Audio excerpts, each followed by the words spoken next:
What is up, guys? TopTierYugioh here, and for the first time in a long time, we're actually going to be discussing a top tier Yu-Gi-Oh deck today. Today I've got a Synchro Eldlich deck profile for you guys, and as you all know, Synchro Eldlich is arguably the best deck of the current format because it's able to play the grind game and control the mid game very well with the Eldlich engine, but then it also has the ability to do these incredible one card combos to end on multiple negates, which is usually enough to win most games.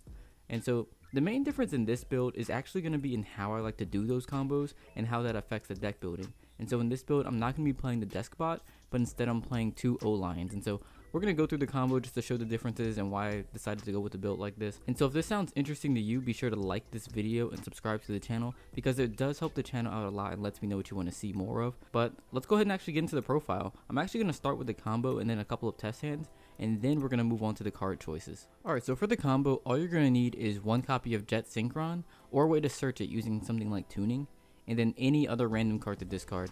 And now obviously, because this is an Eldlich deck, you have tons of cards that are good to discard, like Golden Lord, your Golden Land cards, your Elixir cards. You have so many good discards that it really synergizes super well with this combo. So for the combo, you're going to start by normal summoning Jet Synchron, and then linking that into a Linkross,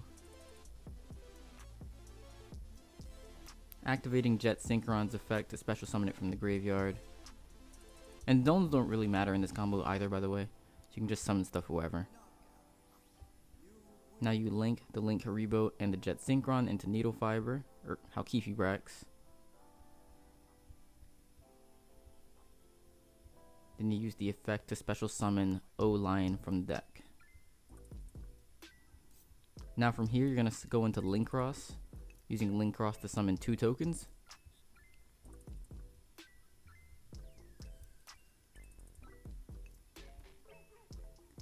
Now we synchro summon with the O-Lion and the tokens into a Metal Marcher.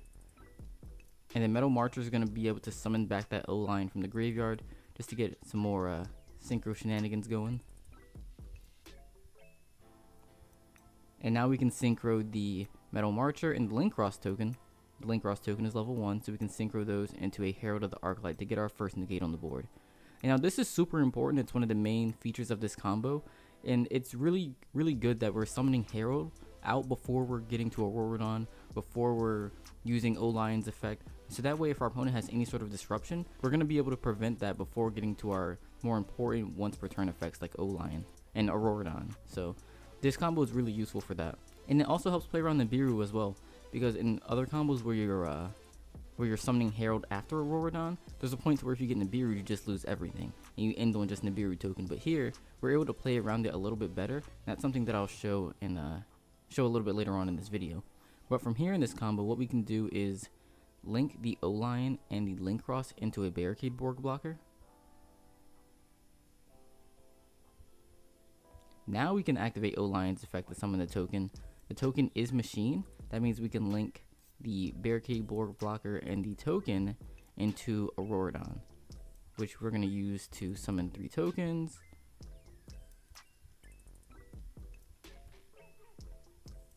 And then finally we use Auroradon to tribute itself and one of the tokens to special summon the second O-Lion from our deck. So as you guys can see, we are going to be ending on a Savage Dragon with 3 negates, Herald, and we only needed those 2 O-Lions. We didn't need the Deskbot at all. Now the downside is that we're not getting a draw from Formula Synchron, but we're still able to end on the same board, and it's a much safer play. And so it has its pros and cons, but I think right now you want to err on the side of the caution because so many decks are playing hand traps. You don't want to go for the greedy play. I think this is the safest play that gives you the same board pretty much. And so yeah, we're ending on Borreload Savage Dragon equipped with Auroradon. It gets the three Boral tokens or whatever kind of tokens they are. And then Herald of the Arclight, obviously. So this is the end board, and again, if you discarded a Golden Land card or any Eldlich card, pretty much, then it makes this significantly better. Or if you're starting with tuning, you can also mill one off the top of your deck.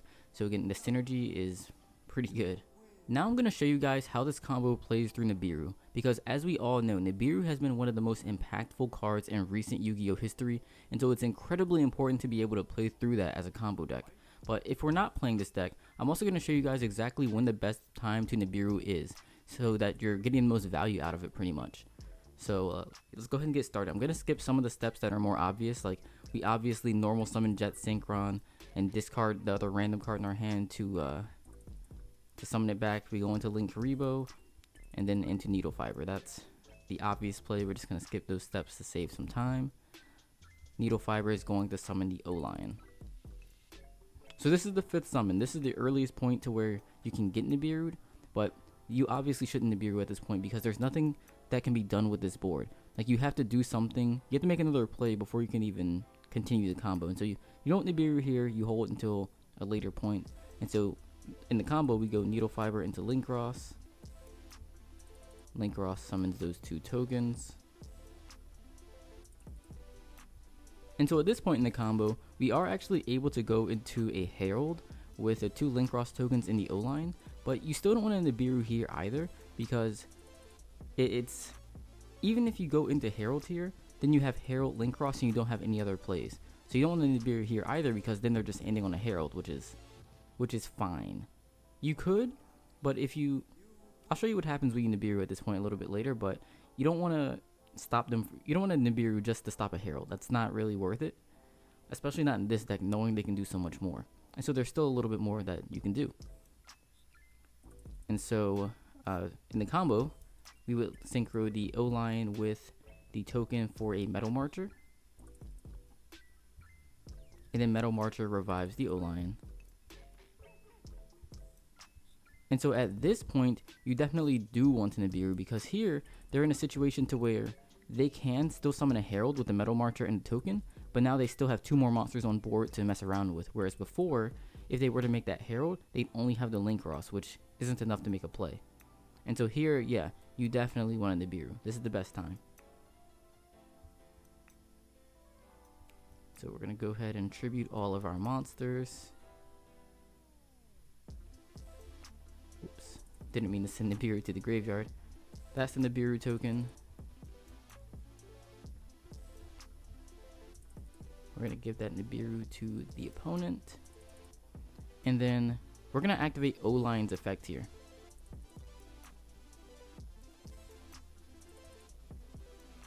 And so now we have 2 tokens. We have the O-Lion token, and then we also have the Nibiru token.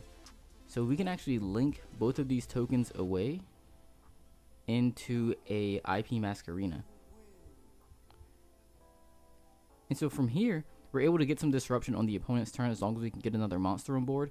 And so if we have, any of the Eldlich trap cards, essentially, that's going to be a free monster to get on board that we can link away with on our opponent's turn into a unicorn to disrupt our opponents. And so even though they Nibiru'd us at the most optimal time, we're still able to set up disruption on their turn. And that can be incredibly powerful, especially considering the number of hand traps that we can play too.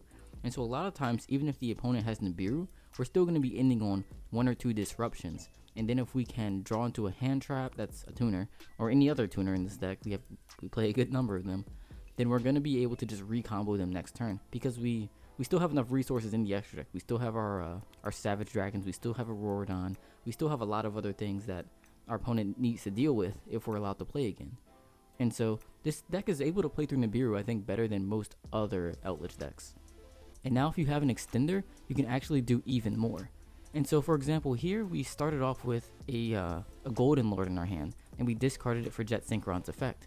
If we were able to actually use Golden Lord's effect, so let's say we also opened with a Golden Land Trap, or any spell or trap, really, doesn't really matter. And if we go back to whoops, did not mean to do that. But if we go back to the point to where we had those 2 tokens, so we had the Nibiru token, and then we had the O-Lion token. Again, if we have any extender, we can go even further. It can be either Golden Lord to discard plus having a spell or trap. It can be a Cursed Outland. It can be a Magician's Souls. Quick Draw Synchron if you play that. I don't play that, but if some builds do. If you have any sort of special summon, you can extend even further. And so what you can do in this case, since we have Golden Lord in the grave, we can activate the effect to add Golden Lord back to our hand and special summon it. Not an attack, obviously.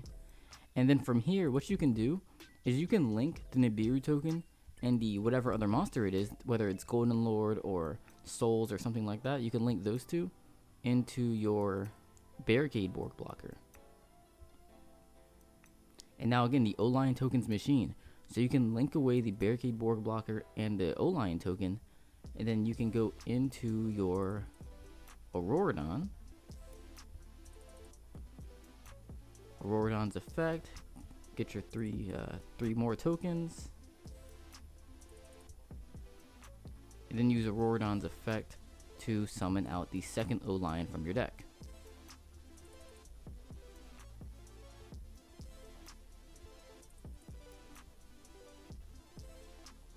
Then from here, we can synchro into a Savage Dragon.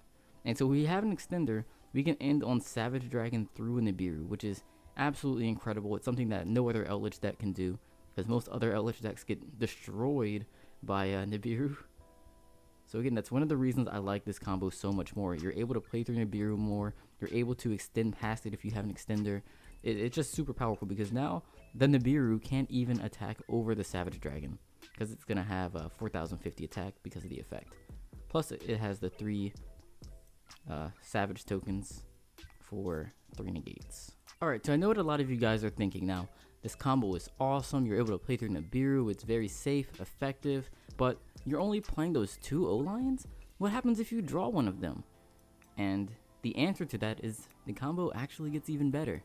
That's the crazy thing. Like, it's almost like having double O-Lion isn't quite like playing 2 engine requirements. It's almost like playing maybe less, obviously less than 2, but maybe like 1.5 engine requirements, which is weird to say, because drawing O-Lion actually doesn't hurt or changes it, but it doesn't hurt the combo at all. You're still able to do the exact same thing, and in some cases, even more. And so I'm going to show you guys how this combo works with a Jet Synchron and an O-Lion. Oh, and you also need another card to discard for Jet Synchron's effect, of course. So what we're going to do is, again, start the exact same way. You normal summon the Jet Synchron, and then you go into Linkross, revive Jet Synchron, go into Needlefiber, discarding some other random card in your hand, of course, to summon back the Jet Synchron. Skipping the obvious steps once again, obviously. So Needlefiber is going to summon O-Lion from deck.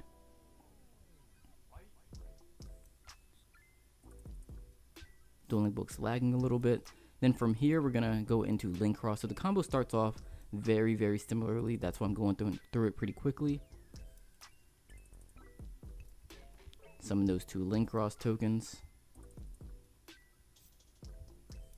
Synchro O-Lion and one of those tokens into a Metal Marcher.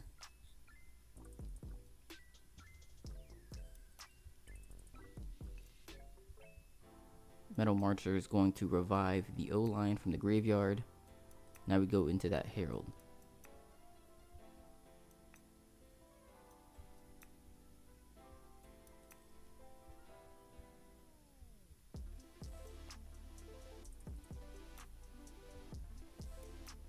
Linkross and O-Lion linked into a Barricade Borg blocker. O-Lion's effect to get that token.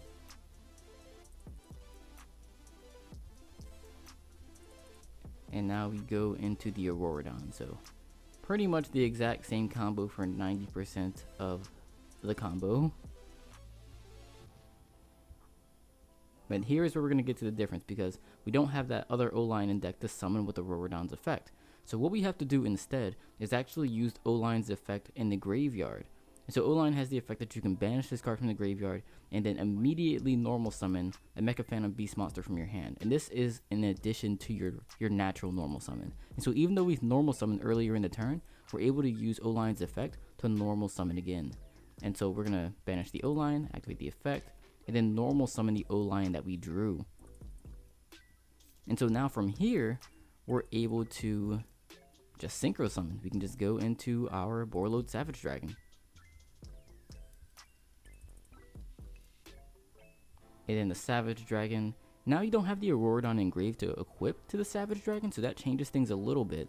However, you still do have plenty of monsters that you can choose from. You obviously want to choose the Borg blocker or the Needlefiber, since they're linked 2s. That's going to get you more counters. Actually, yeah, you definitely choose Needlefiber because it has more attack as well. So Needlefiber is going to be your choice here.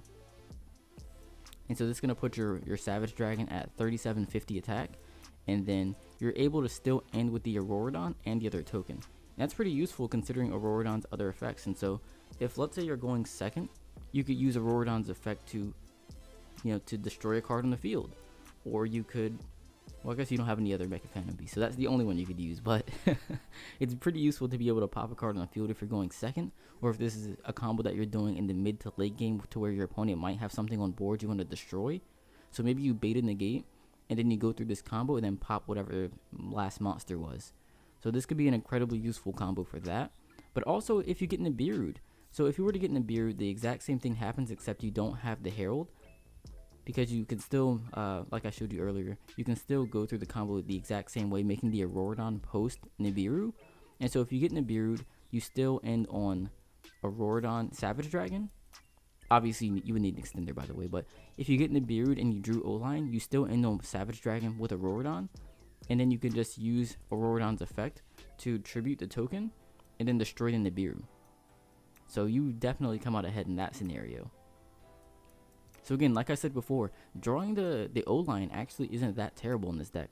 It's better to draw another engine card, like you'd rather have a Cursed Outland or Scarlet or a Golden Land card or something like that. You would rather have those in your hand, but if you do draw O-Lion, it ain't that bad. So that's pretty much the things I love about this combo and why I built this deck this way. Let's actually go ahead and get into the profile now. Hopefully you guys are actually still watching. I'm sorry to make you wait this long for the profile, but let's go ahead and get into it. Alright guys, so this is the deck list that I've been playing a lot lately. I've been having a ton of fun with it, and it's really powerful. If you guys have any questions, comments, concerns, or suggestions, once again, just leave them in the comment section below and I'll definitely get to them. The entire deck's on the screen right now, but as for the card choices, I'd say they're mostly pretty standard, but there are a couple of differences. So starting with the monsters, we have 2 Golden Lords, 3 Jet Synchrons, 3 Tunings, double O-Lion. You definitely need these 10 cards. These are going to be in every Eldlich deck that plays this combo. Next, we have 3 copies of Magician's Souls and 1 Apprentice Illusion Magician. This is an amazing extender in this deck because it gets your spells and traps in the graveyard, and then even the level 6 card isn't that bad if you draw. It could be an extender worst case scenario. For the hand traps, we have 3 copies of Ash, 3 Nibirus, 2 Ghost Mourners, and 2 Veilers. I went with this ratio because I wanted actually more tuners in the deck, and especially Veiler. That way I'd have access to Selene and access code a little bit easier. And at first I was playing 3 copies of Ghost Mourner because I really like that right now. I like that it doesn't have to be sent to the graveyard, which allows you to negate Auroradon post Herald of the Arclight, whereas Veiler has to be sent from the hand to the graveyard. But then also, the fact that it's burning your opponent too can be very useful for helping you put up game because you can put so much quick damage on the board with this deck. So I really like that a lot. But Veiler, on the other hand, also helps you put up damage because it helps you go into Selene and access code. And even though we don't play a lot of spells in this deck, you still can do it relatively easily because most other decks play spells. Like if you play against a deck that gets, like let's say your opponent uses a tuning in the mirror match, you use a Cursed Outland and a Black Awakening, then that's 3, there you go. And so it's something you can kind of pivot towards as well because you can search Black Awakening. So really all you need is tuning or Outland, and then you can get to Black Awakening, and then I'm pretty sure your opponent's going to play 1 or 2 spells themselves. So it's definitely very easy to do in the mid to late game where you can kind of navigate yourself to it. So I definitely like the Selene combo a lot. I think before I was playing 3 Ghost Mourners and then Upstart Goblin, but again I like this a little bit more. And then obviously we have the 3 copies of Infinite Impermanence, one of the best hand traps of the format right now, especially against Rock because it's going to allow you to play through Guardian, and it also, like Mourner, doesn't need to be sent to the graveyard, so it's good against Herald. Next we have 3 copies of Cursed Outland, one of the best cards in the deck. Obviously it's just insane being able to search a Golden Lord and then send a Golden Land spell or trap to the grave when it's sent to the grave, which is often sent to the grave from Golden Lord that it searched. And so it just gives you so much value. It's one of the best extenders you can have in the deck.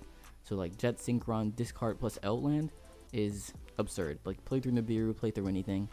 One of the better cards for sure. Then we have 3 copies of Conquistador, 3 Scarlets, and 3 Hakeros, and 1 Black Awakening. Most of this is standard except maybe the Black Awakening. I decided to go with this over White Destiny because Black Awakening actually solves a unique problem I think in this deck. And so by comparison with White Destiny is, it summons a Golden Lord from the hand or from the graveyard, right? But if you have a Golden Lord in the hand or the graveyard, you're going to be able to summon it itself anyways. The only advantage is that it's a quick play spell, meaning that it gives you a little bit more flexibility with the timing of everything. But with Black Awakening, it summons it from the deck or the hand. And so the hand, again, you have the same thing, but from the deck, that solves a scenario that Golden Lord can't do. If you have Golden Lord in your deck, you don't have access to Golden Lord. And so this gives you access to Golden Lord versus White Destiny, which doesn't. For the side deck, we have 3 copies of DD Crow, which I'm still a little bit iffy on, but I do love it in the Eldlich mirror match because a lot of times it can turn into a grind game. And so being able to banish their cards from the graveyard is huge in the grind, which obviously but works well with the Cosmic Cyclones, which also go in that matchup. But those are incredible cards. Then I have also been enjoying Pankratops a lot as well, just for its ability to deal with boards so easily. Usually it's dealing with 2 negates, like you're running over something, triggering a negate, then you chain the effect to pop another card, trigger, and proc another negate. So Pankratops is definitely super useful, and the fact that it does it without a normal summon is also huge. Plus, it can be an extender in your combo. Then we also have the triple Lightning Storm, which is really good against both combo decks and versus backrow decks, because you're going to be able to use it versus monsters or spells or traps, obviously. So Lightning Storm is just super versatile. I usually don't play this in real life profiles because I don't own any, because it's incredibly and exorbitantly expensive. But on a dueling book profile and dueling book format, Lightning Storm is, I think, maybe necessary. Next we have the triple Evenly Matched. Again, like Lightning Storm, is good against monster decks and against backrow decks. So just that versatility, once again, being able to go second clear boards between those 6 cards is insane. And then finally we have the 1 copy of Imperial Order and the 1 Skill Drain. I think this is a deck that can play through these cards better than most other decks, because we don't have that many spells for Order, and then we can just put big monsters on board with Golden Lord.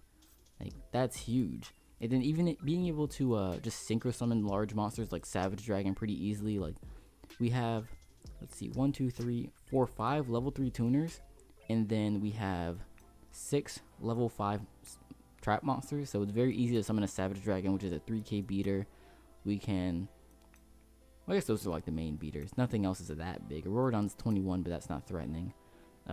Access code's 23, that's also not that big. But mostly Golden Lord beat down with Skill Drain is usually enough to win games, because the Eldlich engine will get you there. It's so consistent, so efficient, but then having a Skill Drain up can be pretty much game.